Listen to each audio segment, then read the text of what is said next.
नमस्कार साथियों आप देख रहे हैं अपने और अपने परिवार की सेहत से जुड़ा हुआ ये खास शो मेडिकली स्पीकिंग। मेरा नाम है आदित्य चौहान। दोस्तों, अमेरिका में व्हाइट लंग सिंड्रोम नाम की बीमारी इस समय बहुत तेजी के साथ फैल रही है। ये एक तरह का निमोनिया है जो कि 3 से 8 साल के बच्चों में ज्यादा फैल रहा है। आंकड़ों की बात करें तो अब तक 142 से ज्यादा बच्चों को ये बीमारी हो चुकी है। WHO यानी कि वर्ल्ड हेल्थ ऑर्गेनाइजेशन के मुताबिक पहले ये बीमारी चीन में हुई, उसके बाद नीदरलैंड, डेनमार्क और अब अमेरिका में इसने अपने पांव पसार लिए हैं, जिसके बाद WHO ने बाकी सभी देशों को सतर्क रहने के लिए अलर्ट जारी कर दिया है। चीन से फैले कोरोना का दंश पूरी दुनिया ने झेला है, लिहाजा अगर कोई बीमारी चीन से निकलकर दुनिया के बाकी देशों का रुख करती है तो दुनिया का अलर्ट हो जाना लाजमी है।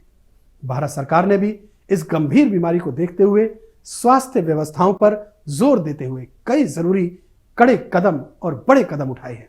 हालांकि भारत में इस बीमारी का अभी तक कोई नामो निशान नहीं है, लेकिन फिर भी हम सबके लिए ये जानना और समझना जरूरी हो जाता है कि आखिर व्हाइट लंग सिंड्रोम क्या है, ये कैसे फैलता है, इसका सबसे ज्यादा असर जो है वो बच्चों पर ही क्यों पड़ता है, व्हाइट लंग सिंड्रोम जो नॉर्मल निमोनिया होता है उससे अलग क्यों है, हम बच्चों को इससे कैसे बचा सकते हैं।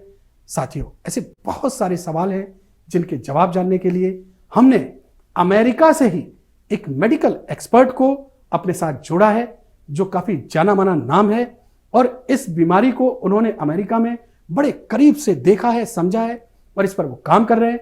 हमारे साथ आज यूएस से लाइव जुड़ रहे हैं डॉक्टर रवि गोडसे जी। डॉक्टर रवि, आपका हमारे इस खास शो में बहुत बहुत स्वागत है। बहुत धन्यवाद मेरा स्वागत करने के लिए। मेडिकली स्पीकिंग पर बात करने में मुझे बड़ा मजा आता है। हम लोग गलती क्या करते हैं पता है? हम लोग ये समझते हैं कि सेहत मतलब बीमारी का अभाव। बॉडी की कोई शिकायत नहीं है ना तो ठीक है। तुम पूछती हो तुमने शिकायत भी की कभी? सच पूछो तो मुझको शिकायत यही तो है। सेहत का मतलब जिंदगी का मजा लेना भी है। आप कुछ भी पूछो, अच्छी तरह से बात करेंगे।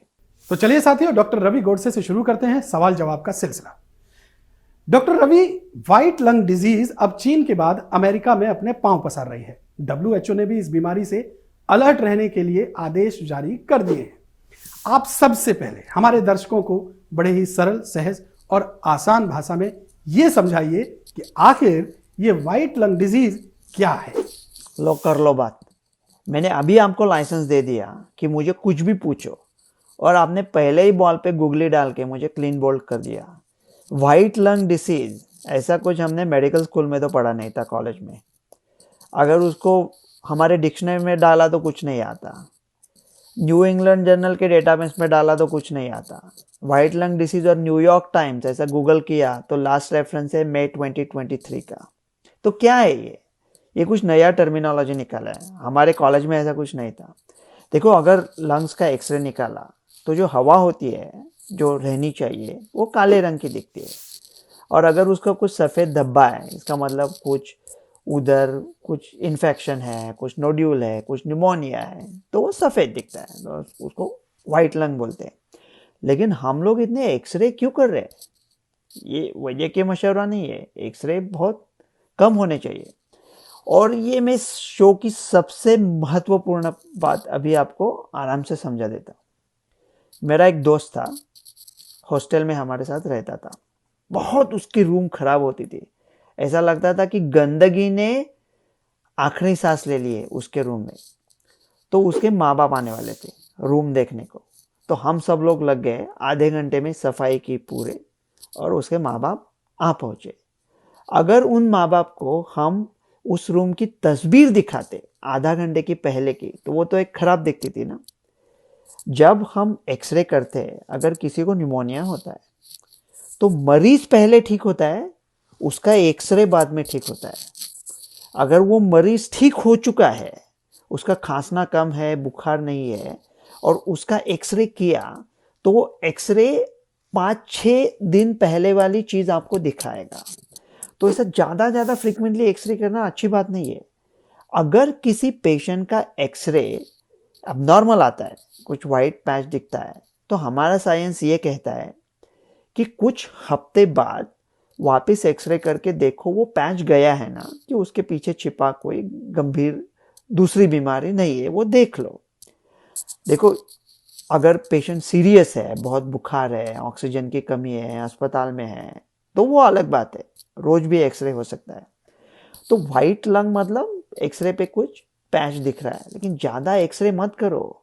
अगर सिंपल खांसी बुखार है तो एक्सरे करके क्या, अगर पेशेंट ठीक हो रहा है अपने आप, जैसा कोरोना के टाइम वो HRCT का एक महामारी नया लाए थे, HRCT का लहर लाए थे, ऐसा ज़्यादा टेस्टिंग मत करो। तो वाइट लंग का मतलब, अगर खांसते हुए आदमी, अगर जिसको निमोनिया है उसका एक्सरे किया, उसके ऊपर वाइट पैच दिख रहा है, तो इसका मतलब वाइट लंग डिसीज है। और आप कहते हो कि वर्ल्ड हेल्थ ऑर्गेनाइजेशन ने चेतावनी दी है, केंद्र ने राज्यों को कहा है कि सावधानी रखो।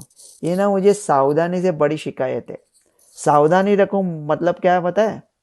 मतलब मैं कुछ करने वाला नहीं हूँ, जो करना है आपके ऊपर जिम्मा डाल के मैं पतली गली से निकल रहा हूँ। Doctor Ravi, white lung disease एक तरह का निमोनिया है। सर, जब ये बीमारी बच्चों को हो जाती है तो बच्चे कई तरीके की समस्याओं से जूझते हैं। आखिर व्हाइट लंग डिजीज शरीर के किन अंगों को ज्यादा प्रभावित करती है?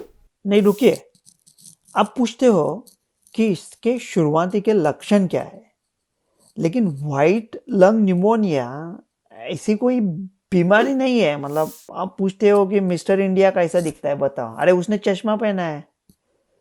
ये जो निमोनिया है, निमोनिया के लक्षण बता सकता हूँ, लेकिन ये ऐसा कुछ नया बीमारी नहीं है, ये पुराने डिसीज है। क्या है, इधर वायरस हो सकता है, बैक्टीरियम हो सकता है। बैक्टीरिया कौन सा भी हो सकता है। जनरली ऐसा बच्चों में हो रहा है तो माइकोप्लाज्मा न्यूमोनिया हो सकता है। वायरस कौन से है, अपना जो फ्लू वायरस है वो है, एडिनो वायरस है, रेस्पिरेटरी सिंसेशियल वायरस है। तो ये सब मिला के जो निमोनिया होता है, सर्दी खांसी का निमोनिया होता है, उसके लक्षण क्या होते हैं? बुखार आना, खांसी होना, कभी कभी माइकोप्लाज्मा में दूसरे भी चीज़ें होती है, हेडेक होता है। लेकिन शुरुआती के लक्षण जैसे कॉमन निमोनिया जैसे ही होते हैं। अगेन, ये वैद्यकीय मशवरा नहीं है, लेकिन ज़्यादातर लोग अपने आप ही ठीक होते हैं, वायरस अपने आप ही ठीक होते हैं। ज़्यादातर वायरस, माइकोप्लाज्मा न्यूमोनिया, उसका नाम माइकोप्लाज्मा न्यूमोनिया हो, लेकिन सब लोगों में न्यूमोनिया नहीं होता, थोड़े लोगों में ही न्यूमोनिया होता। ट्रीटमेंट का जरूरत भी थोड़े लोगों को ही होता है। एक्सरे किसका करना है, इसके स्पेसिफिक क्राइटेरिया है कि कब एक्सरे करना है, वो सब डॉक्टर को पता होता है। आप डॉक्टर के साथ बात करो। डॉक्टर रवि, चीन और अमेरिका में व्हाइट लंग डिजीज के जितने भी केस सामने आए हैं, वो सभी पेशेंट महज 3 साल से 8 साल के हैं। अब सवाल ये उठता है कि ये जो बीमारी है, ये बच्चों में ही क्यों फैल रही है? इसका कारण क्या है? पहले जल्दी से अमेरिका के बारे में बोल देता हूँ। हमारे यहाँ जो केसेस आ रहे हैं बच्चों में, वैसे विंटर में आते हैं, नया कुछ नहीं है, कुछ नया नहीं चल रहा है, कुछ डरने की बात नहीं है। चाइना में बच्चों में फैल रहा है, और जितना हमेशा फैलता है उससे बहुत ज़्यादा फैल रहा है, लेकिन उसमें नया कुछ नहीं है। ये सब पुराने वायरस है और बैक्टीरिया है। तो क्या ये संसर्गजन्य है? यकीनन, मतलब ऐसा ही फैलता है ना, कोविड जैसा है, एक शख्स से दूसरे को जाता है। तो उसकी वजह क्या है? इसकी वजह मैं आपको एक शब्द में बोल सकता हूं। इतना बच्चों में न्यूमोनिया हो रहा है, उसकी वजह एक शब्द में आपको बोल देता हूं, और वो शब्द है सावधानी। आप कहोगे हाँ, सावधानी नहीं ली इसलिए हो रहा है। नहीं, सावधानी की वजह से हो रहा है। 4 साल पूरा चाइना में जो पागलपंती चल रहा था, जीरो कोविड का, सब बंद रखा था। और सब खोलने के बाद ये पहला उनका विंटर सीजन है। बच्चे घर पे पड़े थे ऐसा मास्क लगा के, किधर जा नहीं रहे थे, पूरा एकदम स्ट्रिक्ट लॉकडाउन था। बच्चों में कुछ इम्यूनिटी बची नहीं है। जब बच्चे एक दूसरे के साथ घुल मिल जाते हैं तो उनको थोड़े माइल्ड इन्फेक्शन हो जाते हैं, तो उनसे सीख जाते हैं वो इन्फेक्शन से कैसे लड़ना है। तो वो इनकी इम्यूनिटी पूरी खारिज हो गई है। तो उस इम्यूनिटी के अभाव से ये हो रहा है, और हमको पता था ये होने वाला है। शायद न्यूजीलैंड में हो जाएगा उनका, जब विंटर आएगा जून जुलाई में, देखते हैं। लेकिन ये कुछ नया नहीं है, कुछ डरने की बात नहीं है। जो चाइना में चल रहा है वो इंडिया में नहीं चलेगा, क्योंकि वो भारतीय बच्चों की इम्यूनिटी इतनी कम नहीं हुई थी। डरने की कोई बात नहीं है, आप आराम से रहो।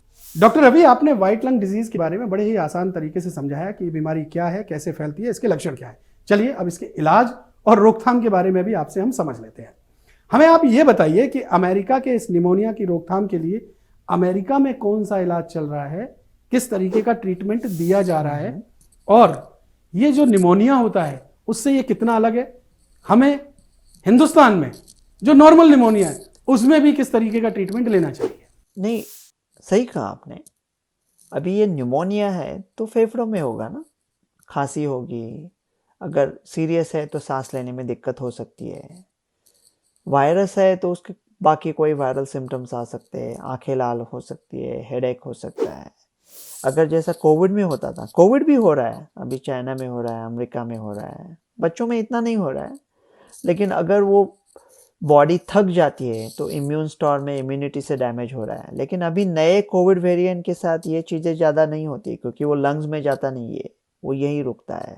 ये जो बाकी के ही वायरस है, तो आप पूछते हो कि उसका इलाज क्या है। गमे हस्ती का किससे करे जूझ मर्ग इलाज गालिब, शम्म हर रंग में जलती है सहर होने तक। भाई इलाज ज़्यादातर लोगों को करना ही नहीं है।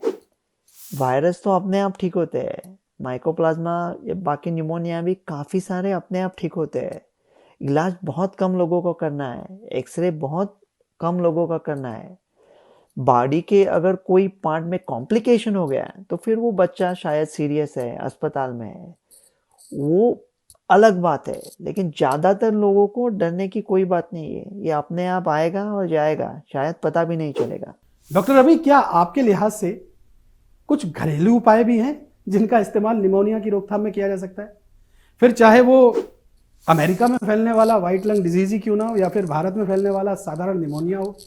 दोनों ही स्थिति में वो घरेलू उपाय क्या हो सकते हैं, जरा हमारे दर्शकों को ये समझा दीजिए। वही कारवां, वही रास्ते, वही जिंदगी के मरहले, पर अपने अपने मकाम पर, कभी हम नहीं तो कभी तुम नहीं। अरे ये सेम है निमोनिया। जो भारत का साधारण निमोनिया है वो चीन में असाधारण हो गया है, क्योंकि बच्चों में इम्यूनिटी नहीं है। तो घरेलू इलाज क्या है, मतलब बच्चों को अगर सिक है तो बोलो 1-2 दिन घर पे बैठे, दूसरों में ना फैलाए। फीवर का कुछ ट्रीटमेंट है तो दे दो, बट अपना घरेलू इलाज तो अभी मैं एमडी हूँ, घर पे ज़्यादा हूँ तो माँ कुछ तो नहीं ये ले ले, तो अभी माँ ने दी हुई चीज़ से कभी किसी का नुकसान हुआ है तो जो घरेलू इलाज है वो कर दो। लेकिन ये कोई बड़ी डरने वाली बात नहीं, ऐसा कोई बड़ा बीमारी है, कुछ नई बीमारी नहीं है, सब ठीक है, सब ठीक ही रहेगा। डॉक्टर रवि, इम्यूनिटी कमजोर होने की वजह से बीमारी शरीर को एकदम पकड़ लेती है। बच्चों की इम्यूनिटी वैसे भी कमजोर होती है, आप जानते ही, सब जानते हैं। आप हमें ये बताइए कि बच्चों का इम्यून सिस्टम मजबूत करने के लिए हमें क्या करना चाहिए। नहीं, अंग्रेजी में कहते हैं कि good decisions come from experience and experience comes from bad decisions. इसका मतलब अगर आप कहीं चल रहे हो तो कहीं गलत कदम ना उठाए, ये आपको तजुर्बे से आता है। और तजुर्बा तब आता है कि जब आपने कोई गलत कदम उठाए हो। तो अगर बच्चों की इम्यूनिटी बढ़ानी हो तो अगर देखो बच्चा हाई रिस्क है, कोई कंजेनाइटल हार्ट डिसीज है, सिस्टिक फाइब्रोसिस है वगैरह, तो वो एकदम अलग बात है। लेकिन बाकी अगर साधारण बच्चों में, उनको एक दूसरे के साथ खेलने दो, पेड़ पे चढ़ने दो, साइकिल चलाने दो, लड़ने दो। वो जो लाइफ में जो जीने का तजुर्बा है वो वैसे ही आएगा ना, इम्यूनिटी ऐसे ही बढ़ाते हैं। तो सावधानी ये ले लो कि कुछ सावधानी मत ले लो। डॉक्टर रवि, कोरोना का दंश पूरी दुनिया झेल चुकी है। चीन से उभरने वाली किसी भी बीमारी को लेकर सतर्क रहना बड़ी स्वाभाविक सी बात है। आपके अनुभव के आधार पर मैं आपसे ये जानना चाहता हूं कि अमेरिका में फैल रही व्हाइट लंग डिजीज क्या बड़ा रूप अख्तियार कर सकती है? क्या इससे घबराने की जरूरत है? आपको क्या लगता है? आपका पर्सनल एक्सपीरियंस क्या कहता है? मैं समझ रहा हूँ आपकी बात को, लेकिन डरने की जरूरत बिल्कुल नहीं है। आप कहोगे डॉक्टर रवि आप हमेशा वही कहते हो, लेकिन हमेशा सही भी तो होता हो ना। देखो, पैंडेमिक 100 साल में एक बार आता है। अपने जिंदगी का तो अभी हो गया। मानो ऐसा कोई वायरस है जो महामारी बन सकता है, और ऐसा वायरस आया तो भी इतनी तबाही नहीं मचाएगा, क्योंकि कोविड में क्या हुआ था, आपने शोले देखा है ना। वो कहता है तुमने एक मारा तो हम 4 मारेंगे। तो कोविड बेचारा एक मार रहा था, और हमारी मूर्खता, नाउम्मीदी, ये सब बाकी जो हमारे पैंतरे थे, सब टास्क फोर्स, ये सब लोग और ज़्यादा नुकसानी पहुंचा रहे थे। तभी जनता ऐसा होने नहीं देंगी। तो डरने की कोई बात नहीं है। सर, शो को खत्म करने से पहले आपसे अंतिम सवाल का जवाब जरूर जानना चाहूंगा कि निमोनिया किसी भी तरीके का हो, सर्दी के इस मौसम में पेरेंट्स को अपने बच्चों का ख्याल कैसे रखना चाहिए ताकि निमोनिया जैसी बीमारी बच्चों को पकड़ ही ना सके, फिर चाहे वो व्हाइट लंग डिजीज हो जो अमेरिका में फैल रही हो, या फिर चीन में फैल रही माइकोप्लाज्मा निमोनिया हो, या फिर जो हिंदुस्तान में साधारण निमोनिया होता है। ऐसी सूरत में किसी भी तरीके का निमोनिया हो, पेरेंट्स को किन बातों का बेसिक ख्याल रखना चाहिए ताकि उनके बच्चे स्वस्थ रहें? मेरे एक पेशेंट ने मुझसे कहा, डॉक्टर रवि, मैं 8 घंटा सोता हूँ, 8 घंटा योगा करता हूँ, और 8 घंटा बादाम और हरी सब्जियाँ खाता हूँ। मैंने कहा, साले, जब तुम मरेगा तब एकदम हेल्दी होगा। अरे कितनी प्रिकॉशन लोगे? ये जीना भी क्या कोई जीना है लल्लू, थोड़े मजे ले लो। इलाही, मजा ही क्या है यहाँ जिंदा रहने का, न हयात जाविदा मेरी, न मरगे नागही मेरी। ये प्रिकॉशन वगैरह सब छोड़ दो अभी। चैन से, आराम से, सुकून से जिंदगी बताओ। जो 2-3 साल कोरोना में हमसे छीन लिए थे, वो मज़ा भी उधार है ना अभी हम पर। हमारी जिम्मेदारी बनती है, तो चैन से जी लो। ये सब प्रिकॉशन विकॉशन छोड़ दो। अगर प्रिकॉशन लेनी है तो अच्छा इंडियन डाइट, कसरत करना, बाहर घूमना, स्ट्रेस कम करना, एक दूसरे के साथ प्यार से पेश आना, हाथ धोना, जितना क्लीनलीनेस हो सकता है उतना बनाए रखना। अगर सिक है, रेस्पिरेटरी इलनेस है, तो कुछ दिन दूसरों के साथ ना मिलना, ये सब कर सकते हैं। साथियों, डॉक्टर रवि गोडसे ने व्हाइट लंग डिजीज को लेकर और उससे बचने के तौर तरीकों के बारे में बहुत ही आसान और सरल भाषा में हमें समझाया। डॉक्टर रवि गोडसे हमारे साथ यूएस से लाइव जुड़े हुए थे। डॉक्टर रवि जी, आपका इस शो में जुड़ने के लिए बहुत बहुत शुक्रिया। आप मुझे इतनी इज्जत से यहाँ बुलाते हो, मेरी बातें सुनते हो, मुझे जो मन में आए वो कहने की अनुमति देते हो, मेरे जोक्स पे हंसते हो, और उल्टा मुझे ही शुक्रिया कहते हो। अरे क्यों नहीं आऊँगा मैं यहाँ पे। बहुत सारे बीमारियों पे ऐसे ही बात करेंगे, दिल से बात करेंगे। जो बात दिल से निकलती है ताकत रखती है, पर नहीं ताकत परवाज मगर रखती है। डॉक्टर रवि गोडसे। दोस्तों, मैं आशा करता हूं कि डॉक्टर रवि गोडसे ने व्हाइट लंग डिजीज को लेकर, निमोनिया को लेकर जो जानकारी दी है वो आप सभी के बेहद काम आएगी। जिन घरों में छोटे छोटे बच्चे हैं, उन्हें बच्चों के लिहाज से ज़्यादा सावधानी बरतने की ज़रूरत है। साथियों, बच्चों को हल्के से भी निमोनिया के लक्षण दिखाई दें तो इग्नोर न करें, तुरंत डॉक्टर से संपर्क करें। बीमारी चाहे छोटी हो, बड़ी हो, लापरवाही हमेशा भारी पड़ती है। इतना ही नहीं, ठंड के लिहाज से बच्चों को डाइट दें और उनकी जो इम्यूनिटी है उसको मजबूत करें। तो दोस्तों, बेसिक बातों का ख्याल रखिए ताकि ये जो बड़ी बड़ी बीमारियां हैं ये छोटे छोटे लापरवाहियों से ही बड़ी बन जाती हैं।